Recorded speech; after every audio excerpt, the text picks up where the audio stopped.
Of our circuit break lockdown. Once again, we are joined by our Director of Public Health on Zoom and the Minister for Health and Social Care here in person.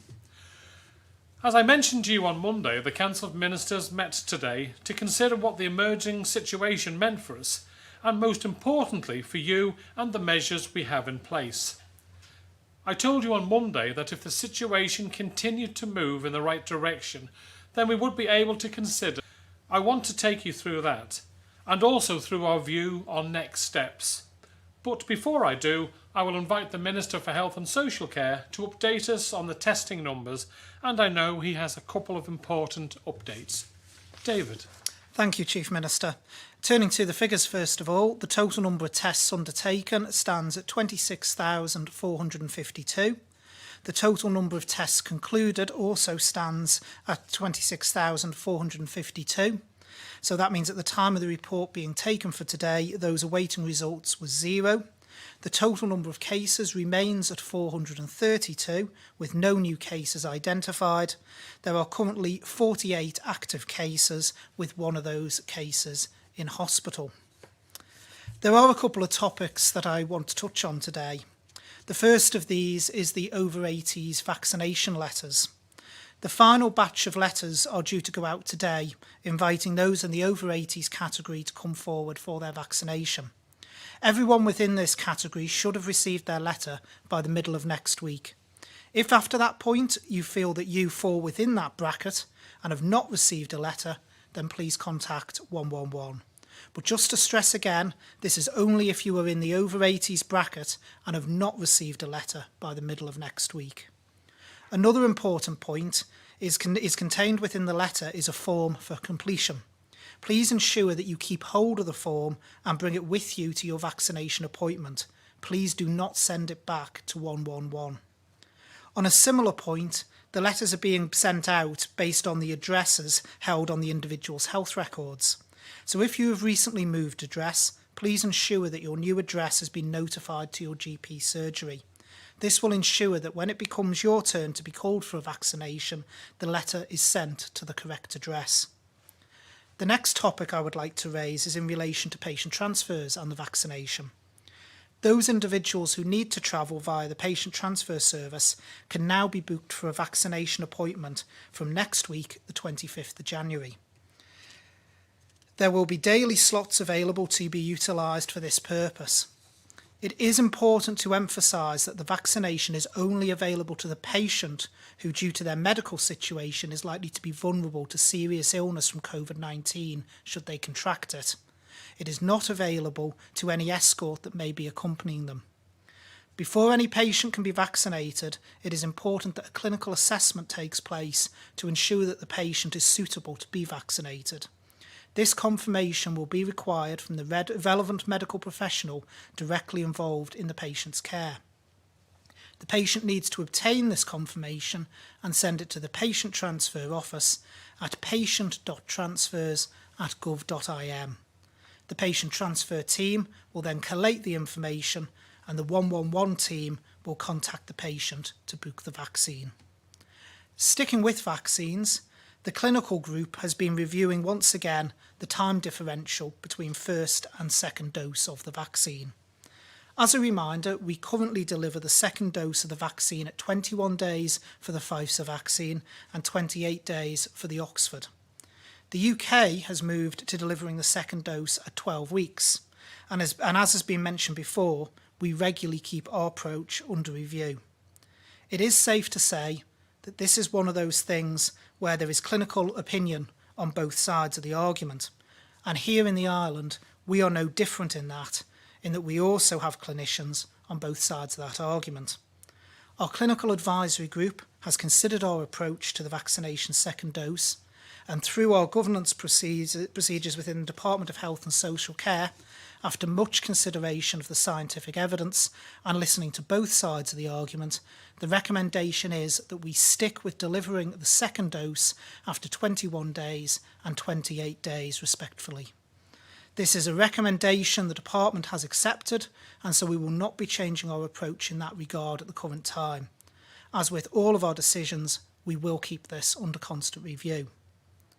A topic I would like to touch on and provide some clarity on is individuals who can't get to their vaccination appointment without a family member from a different household driving them to or from that appointment. The current regulations and direction notices do allow for this. The vaccination appointment is essential care, and so if a family member from a different household needs to transport the person having the vaccine to the vaccination centre, this is fine.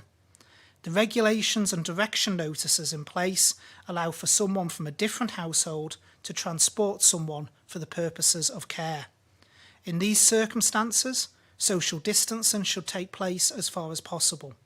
The patient should sit wherever possible in the back of the car, and face coverings should be used by all those in the car.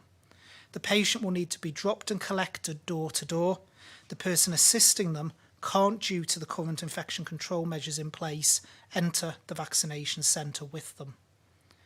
In closing, I would just like to talk about the Ronalds Way Vaccine Hub.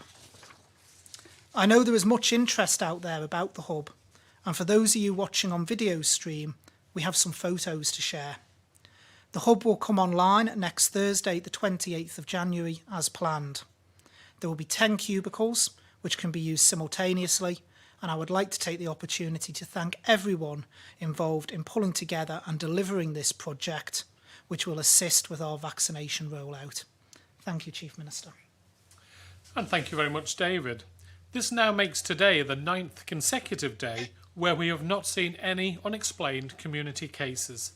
Every day without cases is, of course, a cause for optimism, but we must not forget that this is often an invisible threat.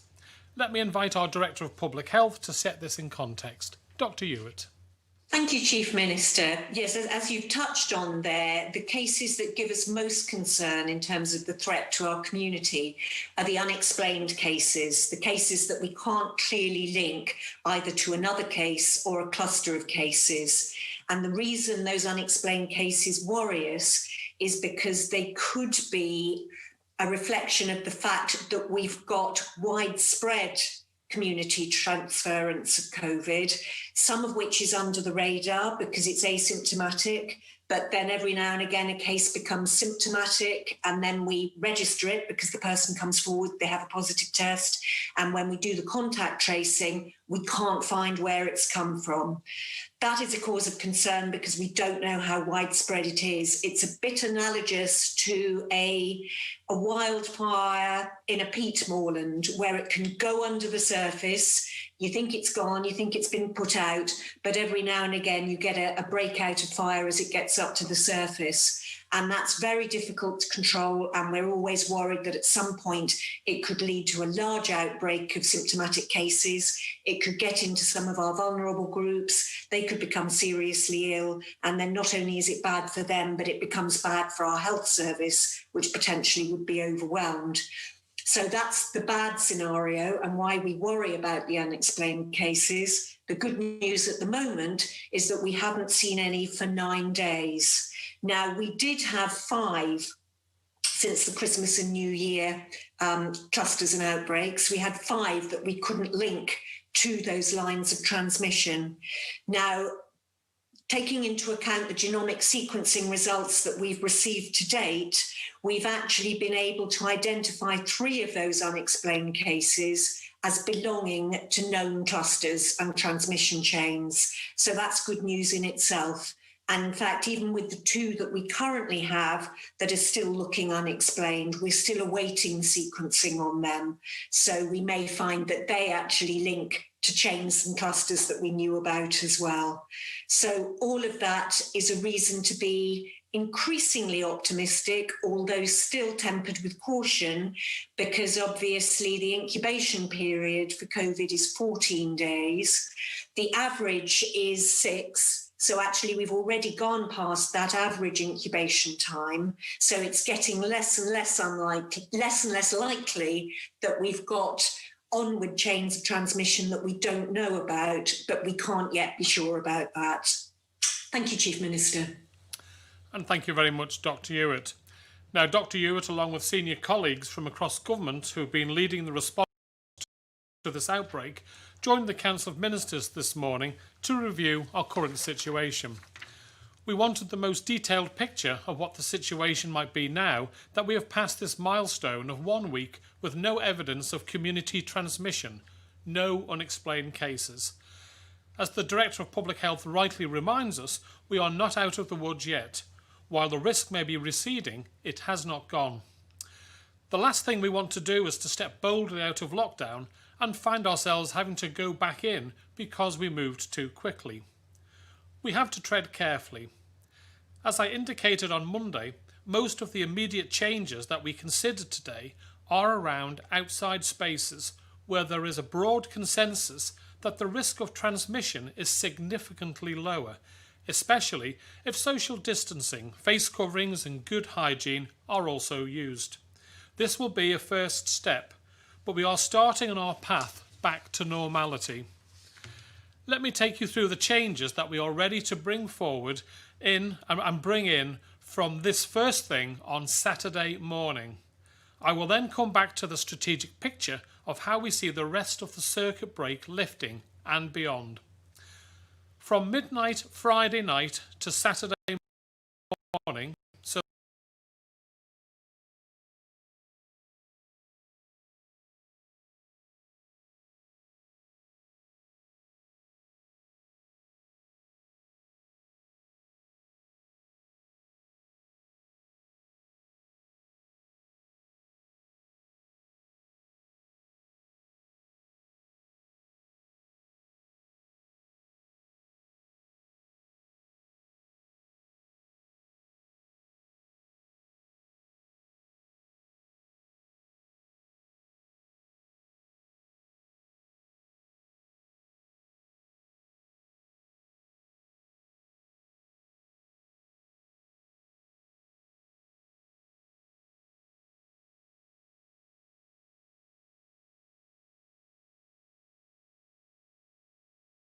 is important.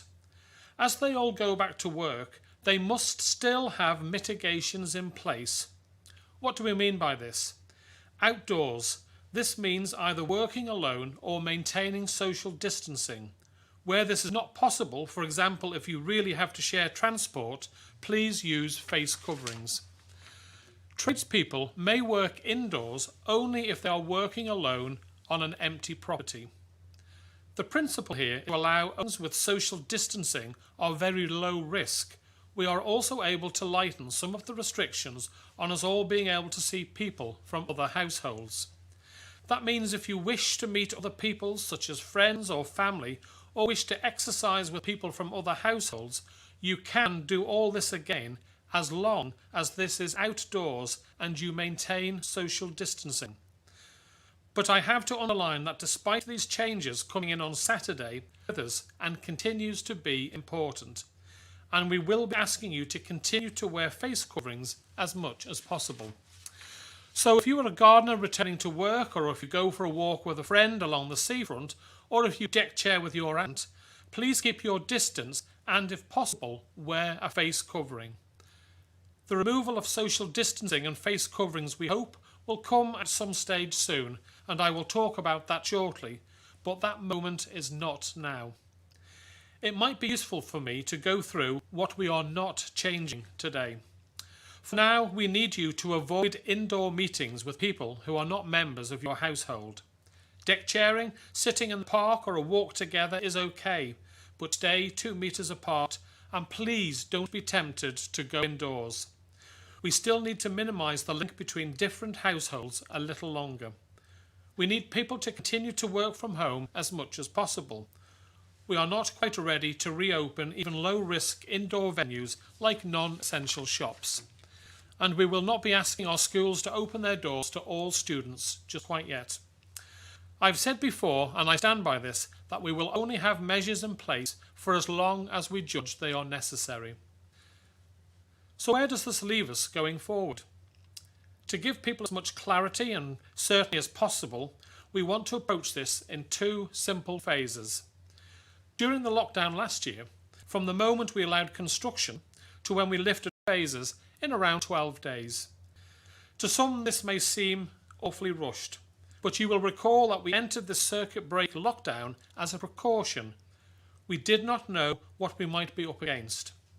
But from where we are today, and from what we understand from analysing the cases, we collectively agreed that we should work towards a full exit after 21 days of no community transmission. That means, subject to no further community cases, we would plan to lift all restrictions on all activities on or around the 1st of February. Now, this is of course only a plan. It may change, but it is the latest position we have, and it is what I wanted to share with you all today. So from tomorrow we move to a new phase, a transition phase before we lift all lockdown measures. I mentioned that this could be as early as the 1st of February. I cannot guarantee that will be the precise day when we return to the old normal. We need to keep the position under review. But the 1st of February would be 21 days after the last evidence of community transmission, and this is the date we are working towards. I hope that it provides you all with a line of sight to the end and a return of life we enjoyed for over 6 months at the end of last year.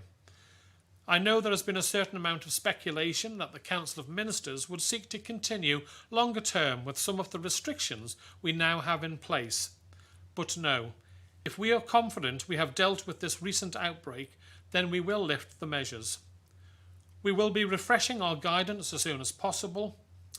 But what does this mean for schools?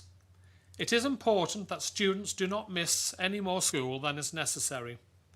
Discussions are underway with colleagues in the Department of Education, Sport and Culture. They will be speaking to head teachers shortly to ensure that if all is well, they will be able to open to all students from the 1st of February.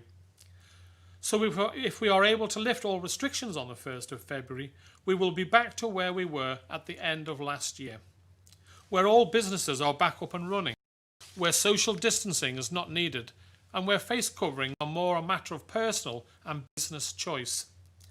But there are of course some risks to all of this. The first risk is that there is a virus still circulating in our community that we have not yet seen. When I say in our community, we know that there are cases where people are in isolation. What I mean is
Hill yesterday.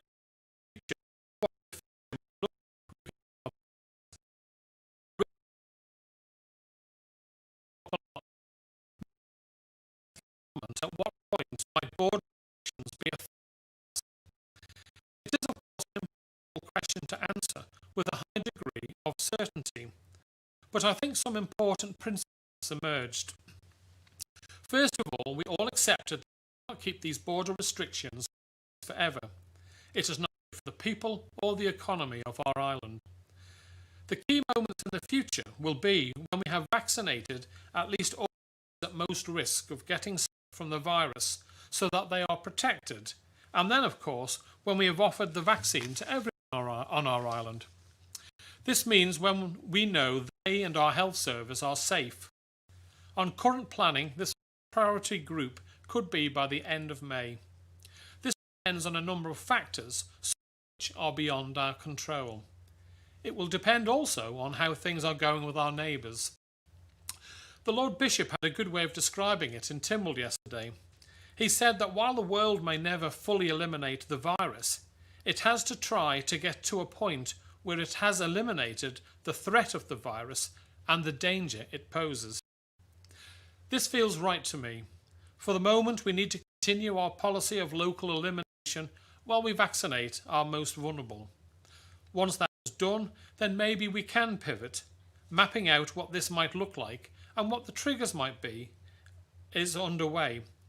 When I have more news, then of course I will share that with you. You have heard me speak a lot today, and I think it's time we went for questions from the media. So first we have is Sam Turton from Jeff. Good afternoon, Sam. Fast am I.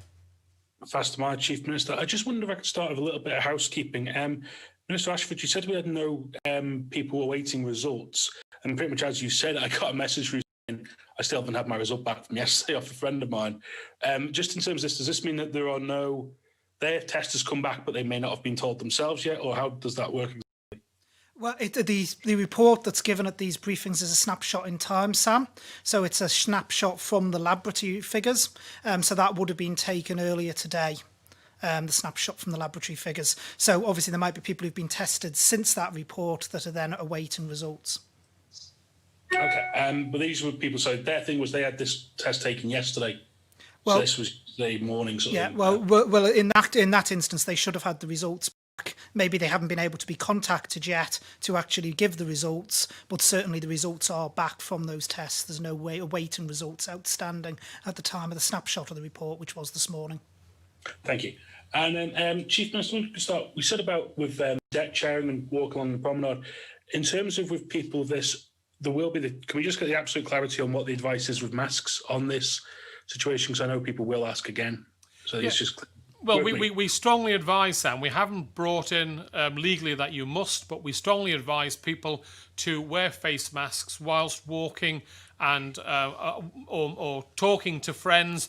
And obviously I use the desk chairing because that's something a phrase we used last year, where we said it's okay if you want to go into a garden or sit outside the door of a family friend, but you have to be obviously 2 meters apart. We're recommending and we're asking you to please wear masks where possible. So yes, it's not legal, but we are still asking people where possible to wear face masks when they're out and about.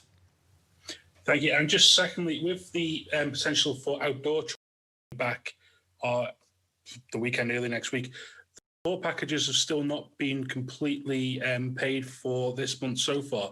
Will that be continued, or will this support stop at Saturday, or will that roll on to the end of the month as planned? It rolls on to the end of the month as planned. We are not insisting that outdoor trades go back to work. We are saying that they can, and the support will still be there until the end of the month. Thank you. Right, thanks very much for that, Sam. Now we have Rob Pritchard from 3FM. Good afternoon, Rob. Fast am I. Fast am I, Chief Minister.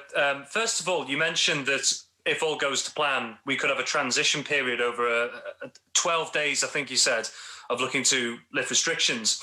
But you said there is also the possibility, and we hope this isn't the case, that if a case is identified, you may have to pause or even roll back. Given that's such a small period where so much can change, you're going to have the likes of teachers looking to plan lessons for children, hoping to open from February. You're going to have businesses that are going to plan to open up whenever that is. How can you offer some sort of clarity to them when that 12 days could potentially be extremely unpredictable?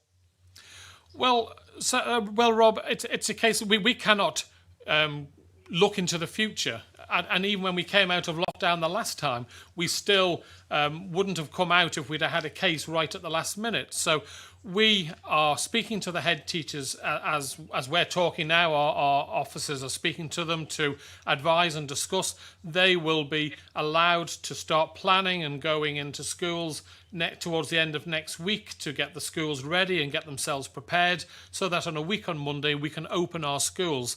Now that work has obviously got to take place, and we're more than happy for it to take place. If a case comes along in between, we will obviously have to review the situation. Now, if it's a case where we know they haven't been out and about much and we've got it well under control, then it may well be that we can continue with that process. It really will have to be a decision based on the expert advice from our Director of Public Health and our medics. But we are planning to give as much notice to people as possible and to our teachers that we intend to open the schools on the 1st of February. That's Monday, the 1st of February. Thank you. My second question to the Health Minister. It's something that someone mentioned regarding patient transfers and vaccine offers for them. Will any children who have to travel across for treatments also be able to get a vaccine if they're a patient transfer? And if they have to have a responsible adult travelling with them, will they also be offered one? Right, in relation to that, Rob, in relation to the child, it would depend upon the clinical advice. In relation to that child, as I've laid out initially, there has to be consultation with the person who's in charge of that patient's care, and that would be dependent on whether or not they got vaccinated. In relation to the responsible adult travelling with the child, the answer is no.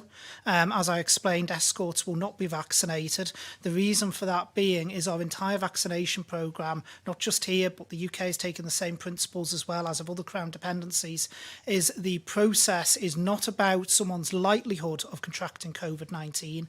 It's around the possibility of them becoming seriously ill from COVID-19. Now, escorts who accompany patients, by the very nature of what they're doing, we expect to be healthy and able to assist the patient if necessary, so they would not qualify for a vaccine. It is the patient who is the person that is vulnerable to COVID-19 should they contract it due to their potential other health conditions, not the escort. So escorts will only be vaccinated when it becomes their turn in the programme. Thank you. Thank you very much, Rob. We now move on to Josh Stokes from ITV Granada. Good afternoon, Josh. Fast am I.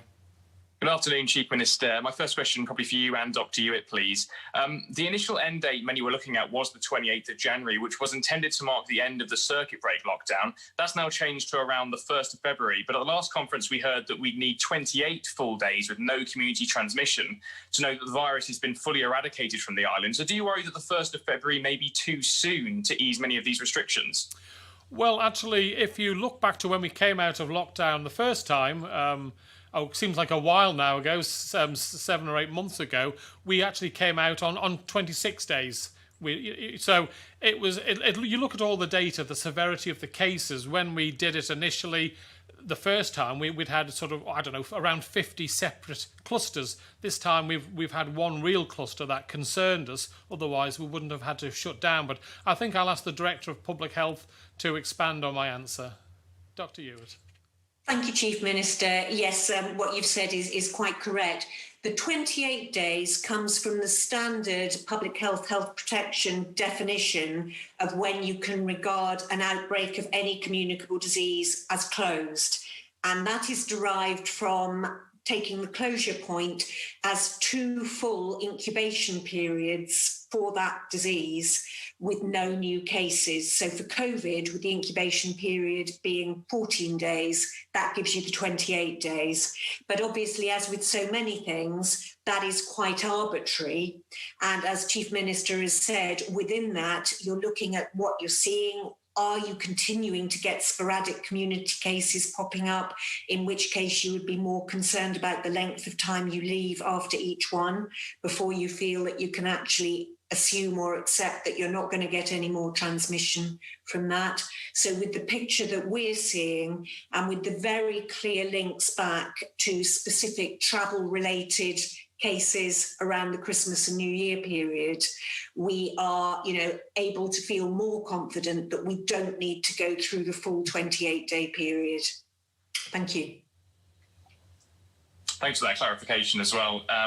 My second question, last time the government had a 6-phase plan to reopen businesses. Chief Minister, can you explain in a bit more detail how close you're sticking to that original modelling? And can we expect to see a new roadmap with dates published specifically showing what you plan to ease and when you plan to ease it? Yeah, well, as I said in my speech, Josh, we're having a 2-phase approach this time.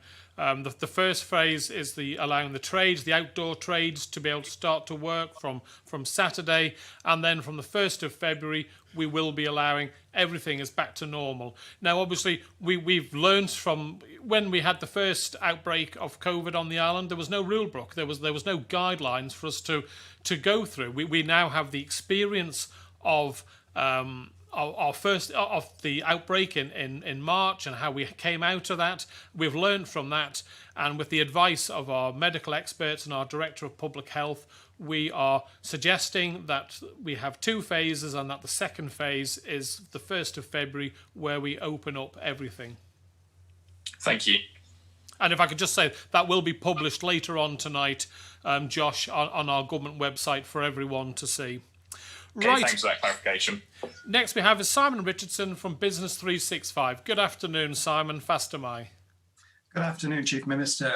My first question is for you, really. The recent Chamber of Commerce Impact Tracker survey of local businesses painted a fairly worrying picture in respect of the negative effects of the lockdown, with over, I think it was 25% had cash reserves to last a month or less. Now, are you worried by those figures, and has it influenced the decision to move out of lockdown on the 1st of February? Right, well, obviously, all businesses will be feeling the pinch as a result of the lockdown, more so obviously in the United Kingdom and further afield, where they've been in lockdown for a considerably longer period than have experienced on the island. So obviously I have concerns, and I hope those businesses will be okay. If there are any concerns, obviously I would suggest they contact the Department for Enterprise to see what help can be afforded. But no, it didn't. That situation, that report did not impact or have any input into how we've announced the coming out of this lockdown. It has been based on our medical advice and our advice from our Director of Public Health, based on what's right for the island and the situation that we find ourselves in this second time. Thank you. And secondly, to the Health Minister, please. How pleased are you with the level of take-up of the vaccines? Have you encountered any resistance among those who've been offered the jab so far? My understanding, Simon, is amongst the over 80s cohort, we've seen a very high uptake. Certainly from what the amount of people who are booking via the 111 system, it seems to be very, very good. In relation to health and social care workers, I'm aware that there's also been a very good take-up as well. And in relation to care homes, which we've started this week, other than those who haven't got capacity, where we're having to deal with separately, because obviously we've got to go through a consent process for those who haven't got capacity to decide for themselves. The patients with capacity in nursing and care homes, I believe it's again a very large take-up, so I'm actually very pleased. Thank you very much. Thank you very much, Simon. Now we move on to Tim Glover from Manx Radio. Good afternoon, Tim. Fast am I. Fast am I, good afternoon. Can I just ask about shielding, those that are shielding? What are they to do in this new scenario that we've got? And have all the shielding letters gone out, particularly those that are trying to get into the shops in the hours that they can? They have to have that letter. Okay, thanks, Tim. I'll ask David to answer that one. Yes, please. in relation to shielding, Tim, as we said, those who were asked to shield last time should have continued to shield. The letter they received last time was fine to use as proof as well. This time round, the shielding is based on primary care records as well as hospital records. The primary care records rest with the GPs. So when I gave the briefing on shielding, I did mention that the hospital consultants were sending out letters to their patients, but those that were under the care of primary care, the GP surgeries might write to them, but they might well actually phone them or contact them in a different way. In relation to shielding, the advice remains the same, which is they should continue to shield for the period of this first circuit break lockdown. So in this instance, that would be to the 1st of February, assuming that we do come out of all restrictions on the 1st of February. Do we know that all the letters have gone out? We're just hearing So the odd sporadic case where they haven't had a letter, which they did get last time. My understanding is in relation to those that are under the hospital, the letters have gone out because, like I say, the hospital is DHSC. In terms of primary care, those records rest with the GPs, but certainly the ones that DHSC is responsible for, as far as I'm aware, all the letters have gone out. And the second question, and again to the health minister, we did have a bizarre phone call this lunchtime. A gentleman was outside of Newlands. He claimed he had a letter that was saying he was meant to be there today for his vaccine, but Newlands was closed. Are we doing 3 days still? It did say on the release yesterday we're moving to do more tests today or more vaccines today. Could you just give us an update on the timetable? Yes, so with Newlands at the moment, it is still 3 days a week. When we were saying we're doing more vaccines this week, that's the care homes. So they are continuing with the care home vaccinations this week. In terms of the gentleman, I am aware of this. We're a bit puzzled by it ourselves because the 111 system shows no one booked in for today, and we wouldn't book someone in because we've been vaccinating Monday, Tuesdays and Wednesdays. And I believe the gentleman in the phone call also made reference to having been sent a text message for the appointment. We don't do text messages for the appointments at all, Tim. So I'm a bit bewildered myself by that. Okay. Thank you very much, Tim. Now we move on to Paul Moulton from Isle of Man Television. Good afternoon, Paul. Fast am I. Good afternoon, Chief Minister. You put some graphics on, which we don't, by the way, see on our Zoom version, but apparently it showed the airport in the main concourse is going to have these testing areas put in. I don't know, because I haven't seen it. Can you confirm you've now moved from the hangar to the main concourse, or was that just the way the graphics looked to the people watching at home who contacted me? David, would you take that, please? Yeah, I'll take it, Paul. That is where the vaccination hub was decided to be. It will be separated off. We will get the photos circulated to the media. They will be going out, so don't worry, you will have access to them to see. And that is where it was intended to be when we did the build. Initially, there was talk when we very first started talking about a hub at the airport, which seems a lifetime ago now, but was probably about 5-6 weeks ago. We were talking about potentially looking at other options on the airport estate, but the one that was settled from the moment the project was designed was in using that space in the main concourse. There is more than enough space to do it, and we've been able to get the full 10 cubicles that we wanted out of that space. This seems very late in the day. I mean, I was in Guernsey in the summer and they were building theirs then. Are you happy with the speed of this? Yes, because all of our hubs, as I said at the briefing on Monday in the piece where I did the sort of frequently asked questions around vaccine piece, is the hubs are coinciding with the ramp up of us receiving orders of the vaccine. They are designed to come online as our delivery increases. We can build wonderful hubs maybe even a month ago, but they wouldn't be being used because we still need to receive the orders and supply of the vaccine. So all of the hubs are strategically timed to come online as our supply of vaccine increases in line with the orders received. And no more update on Ramsey at the minute then? No, that will be, as was said again at the last briefing, Ramsey will be looking to bring online in February. There are several sites that are actually viable for that. As soon as we've decided which site best suits it from both an infection control and clinical point of view, then I will update the public. But the important thing to note is that we are committed to a hub in the north as well. Okay, now Thanks, you've Paul. promised us a dashboard for all the information about being broken down a bit more. And I know looking at Jersey today, they really do give you a lot of information there. You're not there with us yet. We don't get as much information as maybe we were hoping to. And obviously supplies, no mention of that in your speeches today. We keep hearing that you're not getting what you want. Well, no, we're not saying we're not getting what we want from the supplies. We are getting supplies based, as we should be, on our level of population. That's how it works. We receive 0.13% of the UK's orders because that is our size of population. As I've explained before, this is a brand new vaccine. It has to be manufactured from scratch by the manufacturers. So the supply, as you would expect with anything that's starting off from scratch, starts off steady and then builds over a period of time as the manufacturers gear themselves up to produce. So as the orders into the UK build between now and September, with increasing orders in February and March, that is all as well. That's not something new. That's not a disruption to supply. That was always the case. In relation to the other topic, which, sorry, Paul, just remind me, what was your other point? I'm looking up. I'm sorry. While you're doing that, I was looking up what Jersey is doing. Sorry. I don't know what you've actually missed out on my question. The very We've first had a number of questions from you, and Paul. getting all the information. And have you got enough? Yeah. Exactly. Oh no, sorry. I know. I've actually. You can't remember what it was, but I can, Paul. I've just remembered it. It was relation to the actual stats and putting up more around the vaccine. That has been designed up, and I would like to say thanks you very much to the comms division and government IT that has been designing this and putting a lot of work into it. We hope to have it live before the end of this week, or in the very worst scenario, it will be live before at the start of next week, and hopefully at Monday's briefing, I'll be able to give people a website address that they can go to dig into data as much as they like.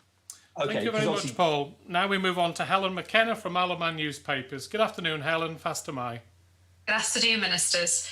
Firstly, the end of May was mentioned to lift travel restrictions for priority groups who have been vaccinated. Can you explain more about this? Well, no, we said that may be the case. We can't say an exact date when we're going to be opening up the island for people to freely move in. It will depend on a number of situations and circumstances, and obviously when we've vaccinated our most vulnerable people on the island, then we will be able to say, well, what can we do now when we go to change, what can we change now that our most vulnerable people have been protected from the worst effects of the vaccine? I don't, David, if you want to add anything to that? Yeah, I can add just that, Chief Minister. I mean, that gives us options. We can't say with any certainty that does change the entire world and the entire picture. The priority groups, just to remind people that on current delivery schedules, and I do have to stress that on current delivery schedules of the vaccine, is those aged 50 and above. So the expectation is by the end of May, we will have vaccinated everyone in the categories aged 50 and above. That then gives us options to look at the borders, because they are the people most at risk of becoming seriously ill or having a bad outcome from the virus should they catch it. But there will still be other factors at play in relation to the infection rate in the UK and other countries as well, because obviously there will be the under 50s population that still at that point won't be vaccinated. But that does mark an important point where we can actually stop, pause and look at what restrictions we have in place and what leeway there is to change. But it's not guaranteeing, as with any of these things, that the situation will be changed at that point. Thank you. My second question is for Dr. Ewart. She mentioned previously that one COVID variant had been identified linked to the cluster of 15 cases. They were obviously all travel related. Can you tell us more about this variant? Yes, it's a variant that has been observed quite frequently in the surveillance testing across the UK, and it goes back to the summer. So it's been around a long time. 99% of the sequences of that variant have been from the UK. It's very rare anywhere else. So it's one of the many variants that are circulating in the UK, and therefore not a surprise that it has come on island. But since we've been doing the sequencing, it's only come on in respect of one specific traveller rather than lots of different ones, if I can put it that way. And that's why we've been able to link that cluster of cases to the particular event. Thank you. Thanks very much indeed, Helen. And now, last but not least, we have Alex Bale from BBC Isle of Man. Good afternoon, Alex. Fast am I. Fast am I. I'm not sure if this was mentioned earlier, forgive me if it was. In terms of the deck chairing or the households mixing outdoors with each other now, is there a limit on the amount of households that can mix? Well, we would ask if you go to someone's house that you can't go inside, first and foremost. Where possible, wear a mask. Keep your social distancing of 2 metres from outside the person's household. So you can sit, you can talk. We would prefer not to have anyone other than from one household come to the person. We're saying, this is only for a week and just over a week, and then you'll be able to have the full access to your family. But we're just trying to be helpful where you have friends and close family that are missing and would benefit from a chat, that if you want to go and visit them, then you can visit them outside, but you can't go in. But no, it's not a... from a house point of view, it cannot be several dozen different families all mixing on this doorstep, having a chat with a friend. So we're just asking people to have a bit of common sense. The Manx public haven't let us down so far, and I'm sure they'll do the right thing this time. Thanks, Alex. So there's no hard and fast rule there, but you're recommending 2 households. One household, obviously, in the house, one household on the outside, not inside, not going in any way, shape or form. But we're not saying you can have a party in somebody's garden if everyone's outside. We're just trying to be helpful here, where if you've got a family member that's a bit vulnerable and would appreciate you just going to the door and having a chat with them for a bit of company, and then that's what we're allowing here. We're not saying that you can have 15 people from 15 different households in the garden all chatting to one another. That is not the situation. It's purely one family household going and staying outside a property, whether it's in the garden or outside the door, more likely to be just outside the door than in the garden with the current weather. But it's just trying to be helpful whilst we move forward, bearing in mind that we know people have mental health issues that would benefit from having a loved one just pop up at the door, say hi, are you okay? Just have that sort of human contact. So it's just 2? No, I'm not saying. It's 2 households. So you've got Outdoors. one household in the house, one household outside. So a mother and father and children could theoretically, if they're from the same household, come and stay outside the person's house. But we're saying no more households than that. So okay. And finally, with these changes to trades and construction coming in at the weekend, is there any change on trade and construction stores being open to the public, or are they just staying open to trades only? as far as I'm concerned, the stores can open for repairs, for essential repairs. I know some have done click and collect, but they should not be opening just yet. As I say, it's a very short period of time now before once Saturday happens, where before long, if everything goes according to plan, the 1st of February isn't that far away now, and we would just ask people to be sensible on this one. I don't know, David, if you want to add on anything. Yeah, just to say, Alex, I mean, the point of the next week is it's a transition phase between where we are now and where we need to get to. And the Manx public have been very responsible throughout this circuit break lockdown, as they were during the last lockdown. And what we say to people is be sensible for the next 7 days. We have released certain things to allow people more access, because we are aware there's issues with people not being able to see other people. But we would ask them just to use that common sense and responsibility for 7 or so more days to get the island where it needs to be. Thank you very much, Alex, and thank you all for those questions. So from first thing Saturday, we will be into a transition phase towards our exit from lockdown. I know this will be welcome news for many, but please let's not forget that there is still a risk that there is a virus in our community. The best thing to do is to continue to act as if it is out there. The basics are what has got us here now. Wash your hands, keep your distance, wear a face covering if you can. And of course, if you have any symptoms, then stay at home and call 111 as soon as you can.